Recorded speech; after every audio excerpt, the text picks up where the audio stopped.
પણ સિદ્ધો થયા ને એ બધાએ અહીંયા મધ્યમેશ્વરમાં તપ કર્યું ને, એ તપથી જ ભગવાન ભોળાનાથે વરદાન આપ્યું ને, એના કારણે બધા સિદ્ધોને સિદ્ધિ મળી. આ મહાદેવ જે છે ને મધ્યમેશ્વર મહાદેવ, એ તમે ધ્યાન આપો મારી વાતમાં એક જ મિનિટ. મધ્યમેશ્વર મહાદેવની જય, મધ્યમેશ્વર મહાદેવની જય. આમ તમે માળા કરજો રોજ ઘરે જઈને. હા, ઓમ મધ્યમેશ્વર મહાદેવની જય, ઓમ મધ્યમેશ્વર મહાદેવની. અને આ માળા કેમ કરવાની?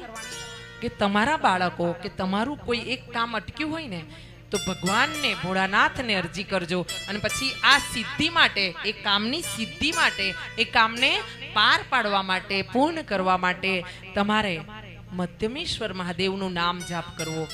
મને અનુભવ છે, મારા અટકેલા કામને મધ્યમેશ્વર મહાદેવના નામથી મારા ઘરે શિવલિંગ પર જળ ચડાવ્યું છે, અને એનાથી મારા બધા અટકેલા કામ નીકળી ગયા છે.